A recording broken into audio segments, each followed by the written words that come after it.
Lagi-lagi ini malaikat. Malaikat itu di apa? Malaikat itu kan yo dua pikiran. Terus iblis yo di pikiran. Sing podo-podo pikiran itu ya rontok bener iblis. Pikirane itu ya. Tapi nurutnya bener malaikat. Jadi umpama agama kanut pikiran ya bener iblis. Berikut cara berpikir iblis itu Adam itu sangka lemah, aku sangka api. Berarti keren aku. Nah cara pikirannya malaikat itu serah mikir bombol yondi dikongkon yo manut. Jadi agama ini sanat. Agama ini seorang lagi napa? Sanat. Sakjane cara tauhid ya keberatan. Aku ana istilah Baitullah ya keberatan. Baitullah maknane omahe Allah. Saya takok. Allah manggon wirdi ya ning Ka'bah. Jadi kita harus ngikuti ulama. Dikatakan Baitullah itu nama penghormatan. Sesuatu itu mulia, maka disebut Baitullah. Bukan berarti Allah nempat di situ. Mergo Allah tidak butuh napa? Tempat. Jadi itu kan jelimet, Mang. Lagi-lagi yang tahu itu ulama. Masjid ya dikatakan Baitullah. Lah nek misale iki masjidé pangeran, malah nambah maknane lucu. Masjidé pangeran. Berarti iki tempat sujudé pangeran. Nah, kacau kae. Tapi berhubung wong ora paham alhamdulillah demun iki masjidé pangeran. Jajal maknane bahasa Arab. Iki masjidé pangeran, maknane terjemah. Iki tempat kacau. Ibarat kayak bodoh ora roh nek iku kacau. Jadi kacau. Ya mulane anut ulama. Jadi darani Baitullah apa? Dikatakan daleme Allah maknane apa? Idhofatut tasyrif. Napa idhofatut tasyrif? Maknane omah sing mulia sampai diistilahno daleme Allah. Wis kudu bulet ngono kaya niki napa? Wa idhofatur roh lahu napa? Tasyrifun li Adam. Jadi ora kok wa nafakhtu fihi min ruhi Nabi Adam tak kei rohku iku ora, tapi sebuti tak tiup dari roh sing roh iku urusanku, tapi ora ruhe Allah mboten. Niku jenenge apa? Wa idhofatur roh ilaihi napa? Tasyrifun, mok bentuk penghormatan li Adam maring Adam. Wa ruhu terro iku jismun jisim latifun kang alus. Yahya kang dadi urip bi kelawan ikilah jisim. Yahya kang dadi urip bi sebab ikilah jismun sapa alin sanu manusa binufudhihi kelawan tembusir roh fi fil jismi. Faqo mongko napa jungkel sira kabeh lahu maring Adam sajidina hale sujud kabeh. Sujud tahiyatin kelan sujud penghormatan. Keyakinan Imam Suyuti ini bil inhinai mok kelawan diluk. Di Imam Suyuti ya rada unik. Jadi pikiran Imam Suyuti itu tapi itu tidak disepakati ahli tafsir. Ketika Adam diciptakan itu, ayo sujud, hanya diluk gini. Jadi tidak sampai sujud kayak sholat, itu pikiran Imam Suyuti. Karena Imam Suyuti itu masih meyakini sujud yang kayak sholat itu mukhtasun lillah, hanya untuk Allah. Itu pikiran Imam Suyuti. Makanya beliau menafsirkan sujud itu hanya diluk. Tapi nak cara Senawi Banten, umumnya ulama mengatakan, ya nak malaikat itu sampai sujud kayak sholat. Tapi bukan niat sujud ke Adam, tapi karena itu perintah Allah. Jadi hakikatnya sujud kepada perintahnya Allah, bukan ke makhluk yang bernama Adam. Artinya gini, pentingnya ulama ngendikan gini, tidak akan pernah ada syariat makhluk disuruh sujud ke makhluk. Lagi-lagi pentingnya ulama. Jadi tidak bisa, misalnya kamu berdasar cerita Nabi Adam, oh kalau gitu saya boleh sujud ke Nabi Muhammad, saya boleh sujud ke guru, tidak bisa. Selamanya tetap tidak bisa. Karena ketika malaikat sujud ke akadnya, mereka hanya sujud terhadap perintahnya Allah Subhanahu wa ta'ala. Bukan sujud ke makhluk. Karena sujud ke makhluk sampai kapanpun tidak pernah sah atau tidak pernah boleh. Jadi pilihannya dua. Nak cari Imam Suyuti sujudnya hanya apa? Diluk, kayak diluk pas apa? Kayak orang-orang Cina itu, pokoknya diluk gini. Kedua, atau memang kayak sujud pas sholat, tapi bukan niat sujud ke Adam sebagai makhluk, tapi sujud karena itu perintahnya Allah Subhanahu wa ta'ala. Jadi hakikatnya sujud kepada Allah. Makanya kalau dalam ngaji-ngaji ulama itu agama ini dari awal unik. Allah melarang sujud kepada batu. Tapi kita sholat itu madhep Ka'bah. Kemudian juga ada batu. Makanya kita harus menanamkan bahwa semua sujud itu lillahi ta'ala. Dan soal ada arah, ya penting arah. Nggak mau arah madhep segoro kidul, lah repot. Jadi arah itu mau dipakai kesepakatan untuk menunjukkan kalau kita muslim, arahnya sujud itu ke Ka'bah. Tapi tetap sujud kita hanya lillahi ta'alanya karena Allah. Saya ulang lagi ya, jadi itu pentingnya ulama. Hanya ada dua versi. Satu, malaikat tidak sujud kayak sholat, tapi hanya diluk. Ini cara Imam Suyuti, napa? Sujud tahiyatin bil in hina, napa? Bil in hina. Tapi kalau banyak ulama mengatakan ya sujud betul, tapi tidak niat sujud ke Adam, tapi tunduk kepada perintahnya Allah Subhanahu wa Ta'ala. Fasajata mongko sujud sapa al malaikatu malaikat kulluhum sakabehane malaikat ajmauna halis kabehane kabeh. Fihi ku tetep ing dalam dawuh kulluhum ajmaun takkidani utawa ana taukid loro yaiku kulluhum dan ajmaun illa iblis kecuali iblis. Wa ta iblis ku abul jinni ku abul jin. Karena ana sapa iblis ku benal malaikati antarane para malaikat. Istakbara sombong sapa iblis wa kana lan ana sapa iblis minal kafirina setengah sange wong sing kafir kabeh fi ilmillahi taala ing dalem ilmune Allah taala. Kala dawuh sapa wa taala ya iblis wa iblis ma manaka mau te apa iku mana ngalang-alangi apa maka ing sira. Antas juta ento sujud sira lima maring perkara kholaqtu kang gawe ingsun biadaya kelawan tangan loro ingsun. Manane kelawan kekuasaan ingsun. Manane yadaya di maknane nah mbek ulama. Mergo nak maknane tangan kok repot nah berarti Allah duwe tangan. Terus dirubah Imam Suyuti diciptakan dengan tangan saya sendiri. Maknanya apa? Tawalli itu tegese nguasani ingsun khalqahu ing gawe Adam. Jadi Adam tak bikin sendiri.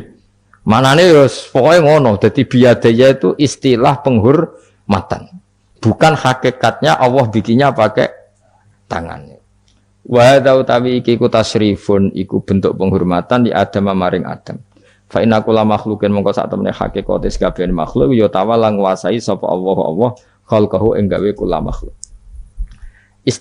Astakbarta am kunta minal alin. Astakbarta ana ta sombong sira al ana ing dalem saiki anis sujudi istifhamu taubihin. Am kunta ana ta sira minal alin setengah sangke wong sing sombong-sombong kabeh. Ana Imam Suyuti. Am kunta ana ta sira minal alin saking sing sombong kabeh mutakabbirin tegese sing sombong kabeh. Fatakabarta mongko sombong sira anis sujudi sang sujud. Terus likaunika krana anane sira iku minhum setengah sangking wong sing kumaluhur. Kala ngucap sapa iblis ana khairu minhu. Ana uta ingsun khairun wa apik minhu tinimbang Adam. Kula niku karena lebih keren timbang Adam. Kholak ta damel panjenengan ingsun minarin saking materi api wa kholak ta lan damel panjenengan ing Adam mintinin saking materi napa lemah. Kala dawuh sapa sinten kala dawuh sapa Allah. Fakhrus mongko metu sira minha saking swarga minal jannati swarga wa qila minas samawati sing pira-pira langit. Jadi sebetulnya mulai dulu itu ya ada khilaf. Fakhrus minha itu dari surga atau wakilah minas samawat. Fa innaka manunis kowe debat itu kurang penggawean. Surga zaman Adam itu sama enggak dengan surga yang nanti untuk kita di surga? Wong ya sama. Kalau sama sekarang di mana? Wis ribet wong nganggur-nganggur wis ribet. Wong wis warga ora mesti kok geger perkara kok. Wes parah. Yesi Yahudi, takut anu niku takut anu apa? Yahudi. Kanjeng Nabi nanti takut wong Yahudi, Muhammad nak langit bumi ku sok ben hancur pas kiamat. Terus manusa sing mati mulai Adam sementara ditakok endi? Jadi nak takok ngono mirip so. Mirip Yahudi. Nak mirip sugih apa apa, nak mirip ngamure. Jadi agama ini selalu disoal pakai akal. Jadi agama tanpa akal ora iso berdiri, tapi kalau terlalu mbok akal itu ya repot. Ya makanya tadi itu pentingnya riwayat. Seorang lagi pentingnya apa? Riwayat. Makanya coro Imam Malik itu gak suka sama agama di logika itu gak suka. Karena nanti orang yang punya logika terus merasa lebih punya otoritas terhadap apa? Agama. Yo wis sesuai ngono agama iku angel oleh nerangno sampean agama iku. Sampeyan saiki tak bedheki. Nabi Adam diusir konti. Swarga. Terus swargane Nabi Adam saiki didakoni. Mergo swarga iku luase sak langit bumi. Lah nek iku saiki didakok endi wong? Swarga lebih luas ketimbang langit. Kan enggak mungkin sesuatu yang luas diletakkan di yang sempit. So, akhirnya Mu'tazilah enggak percaya anane swarga zaman Nabi Adam. Jadi swarga sing cerita Adam itu tidak sama dengan surga yang nanti arduhas samawati wal ard. Jare ahli sunnah yo sono. Lah ning ndi wis ra roh pokoke ono. Ya itu kan sama-sama terus diterusno wong debat. Ya sudah guys. Nak cara aku wis mlebu sik kok gampang nerangno nek wis bar roh. Secara teori kan gitu, ora roh kok nerangno sak usih. Bro. Ya sudah, sampean bu swarga wae lagi apa? Lagi nerangno. Pas aku nerangno kowe ra ning swarga ya ora ketemu. Wis ngono enak nang cangkem elek ngono wis rasaku ben nerangno kowe ra ning kono ya wis akhire gak. Apa cocokan sampean? Aku tak nerangno swarga lah sing kono ben nerangno neraka. Mergo roe neraka. Agama iku unik. Ya karena tadi apa ya? Dari awal agama ini di kaum yakilun, tapi akal yang berlebihan itu ya mengganggu agama. Ya sudah, makanya saya ulang lagi itu riwayat ya. Sebagian ini apa? Riwayat. Inna hadzal ilma dinun fangzuru amman ta'khuduna dinakum. Agama ini ilmu, kemudian kamu harus dari sanad yang benar. Ya. Dari sanad yang apa? Dari sanad yang benar. Ya sudah seperti itu. Mana cok kulon setuju model kayak sholat sunnatas safar tidak harus madhep kiblat terus. Jadi agama ini sudah unik. Misalnya gini, sholat fardu kan wajib kiblat, tapi ada sholat yang nggak usah madhep kiblat, yaitu sunnatas safar. Misalnya orang di pesawat gini. Karena guling-gilingan, nah, hakikatnya kiblat itu tidak fokus kita namun Allah Subhanahu wa Ta'ala. Jadi memang agama, tapi lagi-lagi itu butuh riwayat. Seorang lagi butuh riwayat. Kalau nggak pakai riwayat terus kok Abu Nawas kabeh. Karena tadi Amerika, saya ulang lagi Amerika, itu kalau dibor pas New York itu kena Ka'bah. Lah logikanya kalau arahnya pas itu kan bebas arah. Berarti orang Amerika oleh sholat bebas. Tidak bisa seperti itu ya, tetap anut konsensus ulama sana atau tradisi sana, kiblat itu ngambil arah mana? Karena dia pas. Ya bumi yang ada arah itu secara akal kan hanya rubuk 1/4. Makanya kalau kamu belajar falak itu ada rubuk. Lainnya itu sudah ada arah. Misalnya bumi bulat bola, yang sama atas dikatakan sama-sama di atas. Ya kadarnya hanya 1/4. Lainnya itu sudah dikatakan samping. Makanya seperti Denmark, itu ada daerah yang siang itu sampai 3 bulan, entah berapa siklus sekian puluh tahun. Ada yang lebih lama siangnya. Sampai 18 jam kalau di Eropa kadang puasa itu sampai 18 jam. Ada yang selalu nggak kena matahari kayak kutub utara, kutub selatan. Nah makanya kalau misalnya sholat itu ngikuti apa? Kalau ngikuti matahari orang kutub sholatnya hanya maghrib, isya, subuh. Gak wajib poso nggak tahu ono berino misalnya. Ya tidak bisa seperti itu. Jadi kalau nuruti logika kan terus berdebat terus. Tapi kalau nuruti rasa sebagai hamba, orang kutub butuh sujud sama Allah, orang kutub butuh loyal sama Allah dengan memperlakukan puasa. Ya sudah, akhirnya kita harus puasa. Nah, lalu kalau ukurannya matahari, mereka tidak punya matahari. Memangnya puasa itu penyebabnya wujudnya matahari, apa penyebabnya loyalitas sama Allah Subhanahu wa Ta'ala? Loyalitas. Kalau penyebabnya matahari ya, berarti kalau nggak ada matahari, nggak usah apa? Tidak usah seperti itu cara berpikir, makanya ngikuti ulama. Karena ulama yang tahu tradisinya Allah dan Rasul. Ya seorang lagi ulama yang tahu tradisinya Allah dan Rasul. Meskipun ya kadang saya enak dewe ulama. Mereka ya kadang ya mau kalau bolak-balik ngomong. Gak diterang nombek cangkem elek ora paham-paham. Makanya masyhur itu ada kiai di debat sama orang rodok PKI. Pak Kiai, kalau setan dari api masuk api kan biasa. Terus susahnya apa? Mau materinya dari api itu. Kiai ku mek lemah, swawarna raine. Loro, Cung, nggih sakit. Jadi wong kok lemah, kena lemah kok loro. Karena serak kena diterangno. Manusia materinya kan dari tanah, berarti kena dipendem urip-uripan. Piye aja? Ya loro ya. Lah ya jare kok lemah kok dipendem ning lemah kok. Karena dijelaskan pakai lisan yang baik gak paham-paham. Sebenarnya kita ini ingin selalu baik, tapi ada orang-orang diterangkan cara baik-baik itu. Wah, kayak misalnya ono wong kondo, Gus kula niku bojo kula cerewet ngene-ngene, apike kula pegat. Dicereweti bojo mbek diarani duda lara ndi? Lara diarani duda isen. Kowe payu rabi dicereweti, ambek ra payu rabi jomblo, sakit mana? Sakit distatuskan jomblo. Malah kena dicereweti sabar prestasi baru. Mesti uangku diwolak-walik. Lan jar sekolah tas malan kula seneng mbek Imam Syafi'i. Kowe dirasani wong ning ngarepmu, diomongi, ambek dirasani seneng ndi? Seneng dirasani cara kowe. Cara Imam Syafi'i bukti kewibawa, buktine ngomong ning ngarepmu ra wani. Jadi Imam Syafi'i itu rileks urip. Ya Aba Abdillah, orang yang tadi muji-muji jenengan tuh kalau di luar maki-maki jenengan. Jadi alhamdulillah. Kok bisa, itu kan bukti pengkhianatan. Berarti saya wibawa, di depan saya enggak berani gitu. Wong iku suwan Imam Syafi'i, ya cium tangan ya hormat. Tapi setelah di luar menghujat. Singkat cerita dilaporkan ke Imam Syafi'i. Orang yang tadi nyium tangannya jenengan itu di luar ngerasani jenengan. Jadi Imam Syafi'i, alhamdulillah berarti aku wibawa, mendengar kurawani. Ya dianggap enteng saja. Terus ada orang misoi Ja'far Shadiq. Sayyid Ja'far Shadiq itu Sayyid putune Nabi, orangnya soleh alim. Gurunya Abu Hanifah. Di antaranya gurunya Abu Hanifah itu Sayyid Ja'far Shadiq. Itu kalau dihujat orang diomongin ini. Dimaki-maki. Sampai ke rumah. Pas mau masuk rumah, kamu masih ingin maki-maki saya? Iya. Tak tunggu sampai selesai. Setelah selesai, sudah, sampun, sudah. Masih emosi orang, sudah. Kamu misoi saya berdasar apa yang kamu ketahui. Yang tidak kamu ketahui lebih banyak, maka saya tunggu. Sesuai izin sampai terus ketika ditanya, kenapa engkau sabar ketika jenengan saya pisui? Orang ini akhirnya tobat, mencium tangannya, mencium lututnya. Jawab saya Ja'far Shadiq ini. Aturahu tu'sokurhan, aturahu yu'sokurhan. Saya nggak paham kalimat itu, tapi tak terangkan. Ben dadi wali.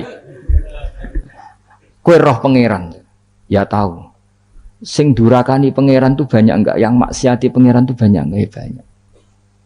Lah yang pangeran sing di langit bumi wae dimaksiati, apa meneh terima aku. Akhirnya terus. Jadi orang-orang soleh itu cara berpikir itu di luar kapasitas kamu. Apa ya? Mereka itu hanya Allah, taunya itu hanya Allah. Aku kan enggak egois, harga diri. Mana ada agama berdasar harga diri itu kalau dalam bahasa Arab disebut hamiyat al-jahiliyah itu gengsi nopo jahili. Makanya ketika saya berkali-kali cerita itu ada seorang ulama dipanggil tetangganya nom. Setelah sampai situ sudah kembali, saya tidak butuh kamu. Setelah sampai rumah dipanggil lagi, sudah kembali lagi sampai 3 kali. Ulamanya tetap ceria, tetap nyaman. Ketika ditanya kenapa engkau tetap nyaman? Wahai pemuda, kamu itu tetangga saya. Kata Allah dan Rasul, nak kue iman be Allah Rasul, kon ngapi tonggo, kon ngundang aku ya teko. Ya seneng wong nuruti perintahnya. Ketika kamu nyuruh saya kembali, ya saya kembali. Memang itu keinginan kamu. Kue tanggaku, aku kon nurut be tonggo. Aku ora urusane be kue. Aku mau nyaman be perintahnya. Oh, nangis pemuda tadi itu tobat. Kalau kamu kan warga diri, orang kok dipimpong. Ini gak bakat wali blas ya. Jadi orang dulu itu nyaman. Karena yes pikirannya namung Allah Subhanahu wa ta'ala. Umar bin Abdul Aziz itu termasuk khalifah paling soleh setelah periode sahabat. Itu mau kapundhut itu sewantai.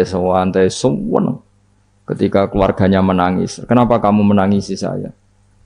Ya karena engkau mau mati. Memangnya kalau mati mau kemana aja? Ila khairi madhubin ilaih, ke zat terbaik. Terus aku mbok kon urip awar kowe gak jelas iso ngrumat aku ta ora, anak Allah malah jelas. Saiki apik ndi urip mbek wong ra jelas sampai sing jelas. Ya wis kapundhut. Kowe kan gak mati ku wedi. Dosane akeh. Lah mungkin nek urip terus ra dosa apa to ngene. Gaya tok wis. Dosa kula cek kathah Gus kok mati terus. Ya malah apik mati biar dosa meneh. Biasa wae nek ape mati biasa karena potensinya kamu urip suwi iku dosane apa taat meneh. Enggak jawab. Potensine. Dosa meneh apa taat meneh? Apa ya dosa ya taat. Terus pas mati pas taat atau pas dosa? Ya ora usah ngono biasa ae.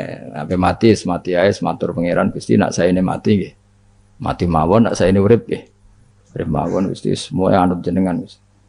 Zaman kula urip sing ngrumat nggih jenengan mungkin sampean mati sing ngelola nggih napa? Jenengan pun donya sing ngurusin jenengan. Kan sebenarnya kalau kita berpikir gitu kan nyaman. Zaman kamu hidup yang mengendalikan jantung, paru-paru, oksigen juga Allah. Dan kamu enggak tahu caranya, tahu-tahu hidup. Tapi setelah mati dikubur kamu iskal. Lalu sistem pernafasan saya gimana setelah saya mati? Memangnya zaman yang dunia kowe roh. Oh karena ada oksigen. Nah, terus oksigen wujudnya karena apa kowe ya ora roh. Oksigen dari zat gini lah zat iku kok sapa ya ora roh. Mau gaya tok ngomong mau tetep akhirnya ora roh. Nanti kadang kula gawok mbek goblok wis ora roh kabeh dari awal mau alam pokoke gak usah nerang. Nah, artinya gini, kalau zaman di dunia kamu tidak bisa mengelola diri kamu sendiri, juga sama setelah mati tidak bisa mengelola diri kamu sendiri. Semua itu al-amru biyadil, semua itu dalam kekuasaan Allah Subhanahu wa ta'ala. Ya sudah, alaihi tawakkaltu wa ilaihi unib. Ya sudah, kita pasrah saja dan kita hanya kembali kepada Allah Subhanahu wa ta'ala. Ya sudah, itu agama. Tapi nak logika pakai akal. Wah itu orang mati itu sudah nggak bisa apa-apa, sudah jadi tanah gini-gini. Nah, masalah catekar yang ngerti, nah, jadi tanah itu tidak bisa apa-apa. Tapi masalahnya kita ini dikendalikan oleh zat yang bisa mengelola semua. Yaitu Nabi Adam diciptakan juga dari tanah. Ya sudah hanya berdasar riwayat itu yang kita akhirnya meyakini setelah kita mati juga bisa hidup lagi. Mun kula terusno. Fakhrus minha, qala dawu sapa ta'ala fakhrus minal jannati. Nah gitu mriki Imam Suyuti ya aneh niki radi fakhrus minal ana khilaf.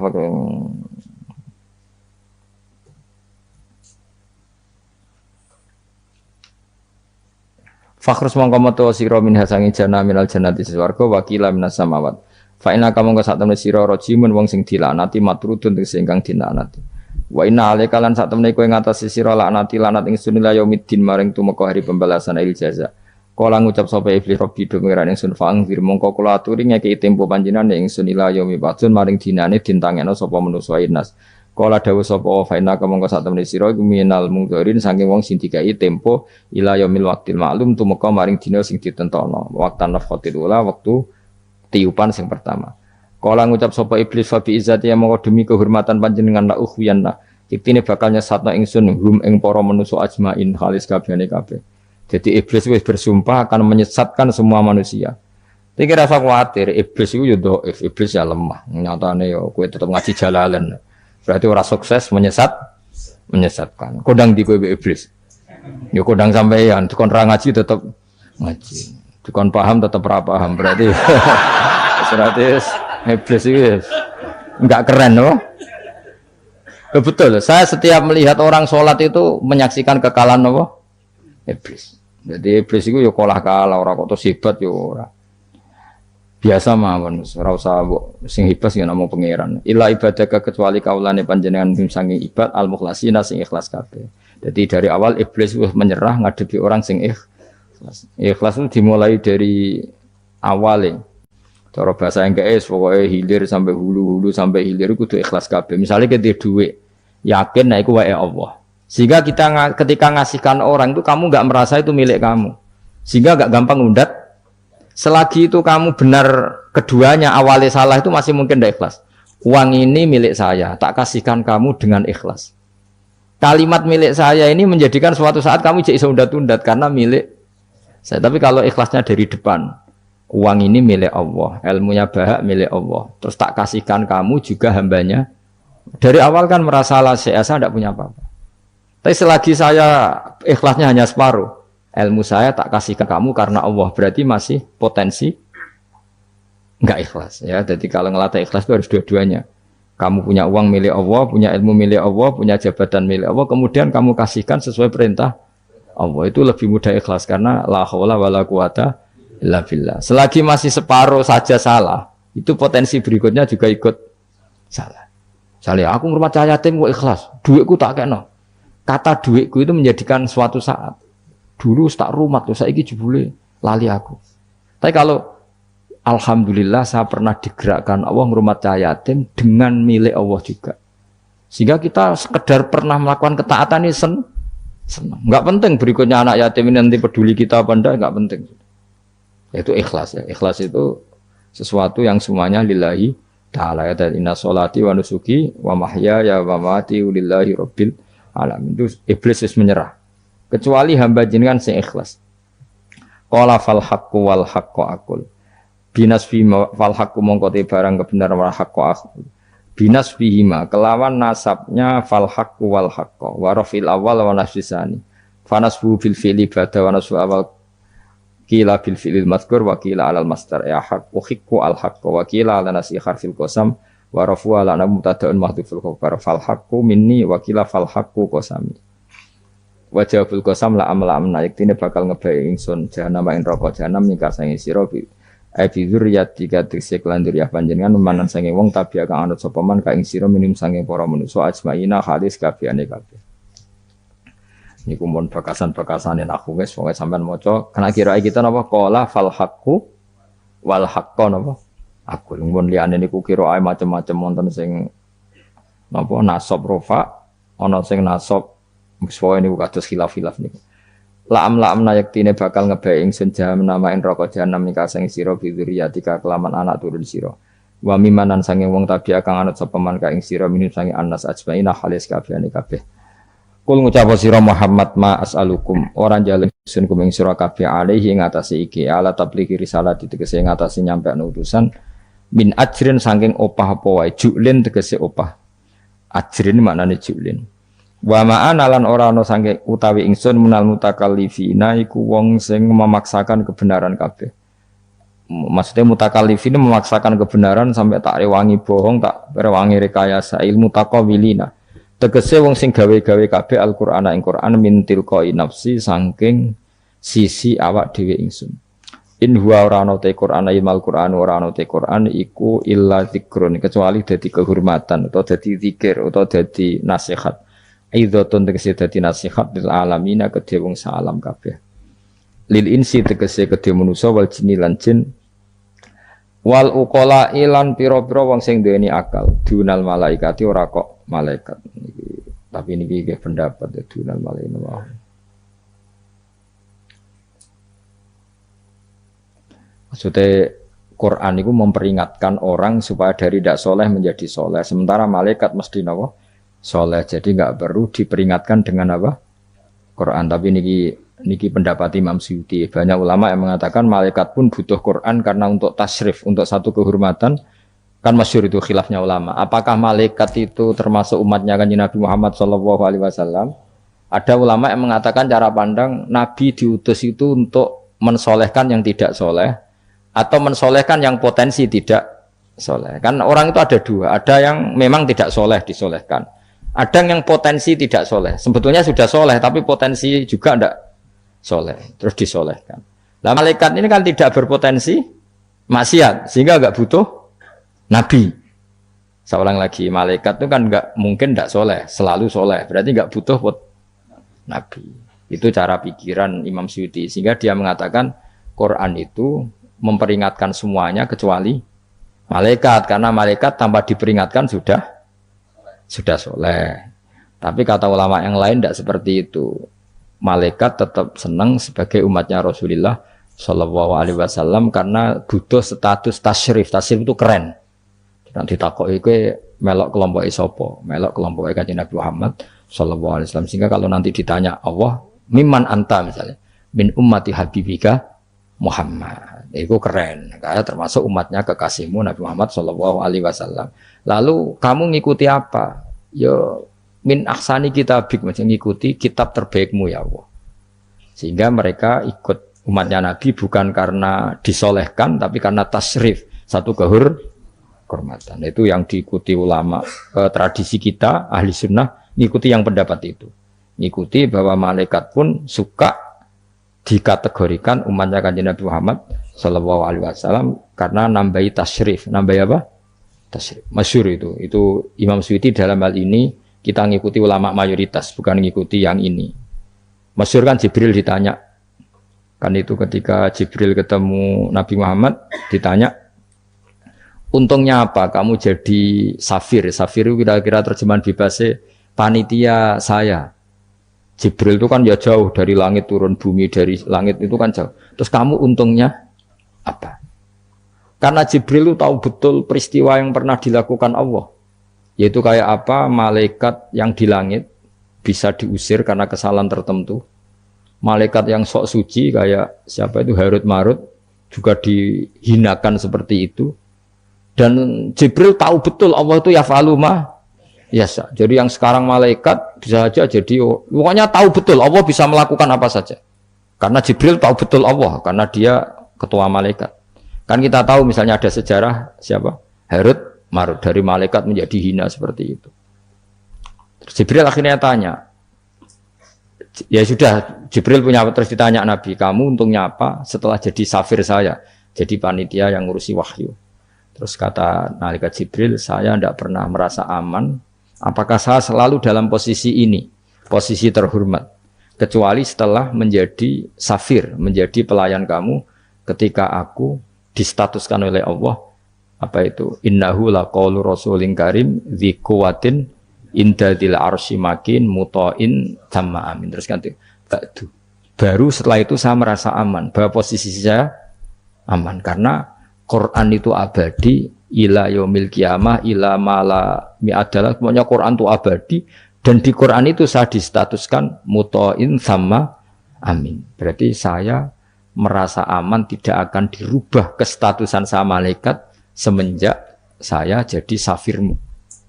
Intinya Jibril juga mendapat kehormatan karena ngitmai Quran.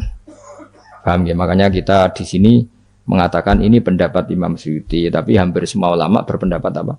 Malaikat pun ikut mendapat berkahnya Kanjeng Nabi Muhammad sallallahu alaihi wasallam. Jenenge napa? Berkah tasyrif, napa berkah napa? Tasrif, jadi punya status kehormatan. Nah, yang dikatakan Imam Suyuti itu murni logika. Murni logika tadi, yang namanya Quran itu memberi peringatan supaya enggak soleh menjadi soleh. Dan malaikat tidak butuh itu karena sudah selalu soleh. Ya, jadi itu logika saja. Tapi kita berkeyakinan malaikat pun butuh, tapi untuk kehormatan. Jadi, wala ta'lamunna yang ilan yaktine bakal ngerti temen sira kabeh ya kufara makatahe penduduk Mekah naba'ahu ing ceritane Quran. Niki ayat populer kula. Jadi kita ini pasti akan menyaksikan kebenaran beritane Quran ila yaumil kiamat. Sanurihim ayatina fil afaqi wa fi anfusihim hatta yatabayyana lahum annahul haq. Wala ta'lamuna yaktine bakal ngerti sira kabeh ya kufara makatahe wong kafir-kafir Mekah naba'ahu ing ceritane Quran khabar sidqihi tegese cerita kebenarane Quran ba'da khinin sause kok tapi iki dawuh pangeran. Terus Imam Suyuti nafsiri yaumil kiamah ya, tapi ini lagi-lagi tafsir ya bukan Quran. Jadi cara Imam Suyuti kamu akan tahu berita kebenarannya Quran setelah kiamat, tapi nyatanya sebelum kiamat pun kita tahu banyak tentang berita benarnya apa Quran. Nggih saya beri contoh ngeten ya. Niki ben nambah iman kula jenengan teng Kanjeng Nabi Muhammad sallallahu alaihi wasallam. Nabi itu kan orang yang mukjizatnya jelas Quran. Ya jelas kita sepakat Nabi itu orang yang mukjizatnya itu ngendikan Konstantinopel. Nabi itu orang Mekah. Itu orang Mekah, orang Madinah. Itu ngendikan Turki, itu kan jauh sekali karena Turki itu ikut barat. Tapi Nabi zaman itu ngendikan lataf tahunnal Konstanti. Iya, kamu pasti nanti menaklukkan Konstantinopel. Terus Nabi menyebut pasukannya, menyebut tentaranya. Terus al-amru kama akhbarahu. Kemudian kenyataannya Konstantinopel zaman Nabi itu kan hanya menguasai Mekah Madinah. Dereng dugi putih-putih. Tok Syria itu era Umar. Tapi era Pangeran Fatih pun berapa ratus tahun setelah Nabi baru menaklukkan apa? Konstantinopel. Mergo Nabi nate dawuh mulai sekarang sampai kiamat uridot alia umatku dipertontonkan. Jadi Nabi sempat delok kalau cara Jawa TV lah. Jadi menawa Nabi ya pirsa ngaji jalalan paham ora paham ya. Ini termasuk daftar yang diperlihatkan kepada Nabi. Jadi ini akhir zaman ono wong ngaji nggo 3 perangkat kitab, pulpen, rekaman. Jadi apa kitab, pulpen, rekaman. Harusnya kamu lebih alim dibanding ulama dulu karena mereka salah satu kelas napa rekaman itu perso. Yang paling unik dari semua peristiwa itu nggih sekuaruan nggih peristiwane Suraka. Suraka niku sahabat rapati ganteng ndik. Nabi sering nak gojok Suraka. Suraka suatu saat kamu pakai apa mahkotanya Raja Kaisar. Raja Kisra, Raja Persia. yang Romawi lah, Romawi. Romawi itu kaisar apa? Kaisar. Singkat cerita, Ka'ab itu seorang ahli kitab, penginjil. Dia itu ada zaman Nabi, namanya Ka'bul Ahbar itu ada zaman Nabi. Makanya di Dibak sering ada Al-Hadis Susani An Yasar bin Atok An Ka'bil Ahbar. Nabi lahirnya di Mekah sudah benar, hijrah ke Madinah sudah benar. Tapi Ka'ab itu masih gak mau iman, karena dia baca di Taurat itu ada kata-kata wa sultanu bisam. Pusat pemerintahannya itu, jadi pusat pemerintahan Islam itu di Syam. Karena Nabi wafat itu sebelum ada pusat pemerintahan di Syam. Syam itu ya Syria, Lebanon, Israel. Bareng era Sayyidina Umar, Syam itu ditaklukkan Umar. Terus akhirnya sebagian pemerintahan itu pusatnya di Syam, terutama era Muawiyah. Terus Nabi itu gojlok, kalau ketemu Suraka gojlok. Suatu saat kamu itu pakai bahasa Arabnya itu pakai mahkotanya Raja Romawi. Singkat cerita dia ikut perang, Nabi pun wafat. Ikut perang, lala rojone keplayu. Mahkotanya ceblok. Lala sing nemu iku tinggu. Ya ora pantes wong ndek misalnya. Digojlok wis sahabat-sahabat. Setelah dipakai didelok sahabat digojlok mergo elek ora pas. Terus dikonyoplok mbek Umar. Itu harus kamu copot dan nanti mau diletakkan dikasihkan ke Baitul Mal. Nanti uangnya dibagi. Masyhur terus Suraka protes, bukankah Rasulullah ngendikan di depan umum bahwa yang pakai ini saya. Jawab Umar, inna ma qala laka Rasulullah lital bisaha walam yakul litamlikaha. Nabi hanya ngendikan kamu nanti yang pakai. Nabi tidak ngendikan kamu yang punya. Terus dicoplok.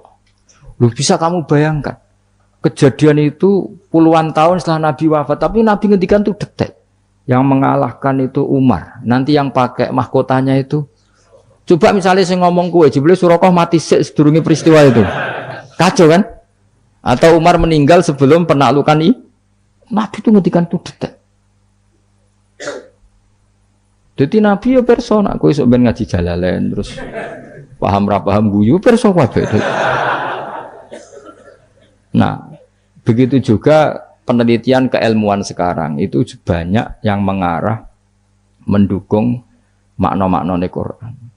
Meskipun kita tidak tahu detailnya, misalnya dulu ya, misalnya antara laut, air tawar dan air asin, bainahuma barzakhul la yabghiyan. Terus kemudian orang bilang barzah itu membran atau apa sajalah. Yang jelas itu ada pemisah, namanya apa?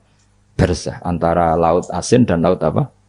Tawar. Begitu juga misalnya awalam yaro annas samawati wal ardo kanata ratqan fafataq nahuma wa ja'alna minal ma'i kullasyai'in. Jadi dulu bumi itu ya satu pulau, kemudian pisah-pisah, kemudian terus ya sudah ada yang jadi laut, ada terus. Itu teori keilmuan itu sama, bahwa dulu misalnya Jawa sama Sumatera itu satu bumi, satu pulau, kemudian dipisah. Pertama roton itu gantet, fafatak, nahuma, kemudian tak bisa. Lah iya, makanya Allah sudah ngendikan wala ta'lamunna naba'ahu ba'dahin. Kamu akan tahu cerita kebenaran Quran ini, tunggu saja setelah ini.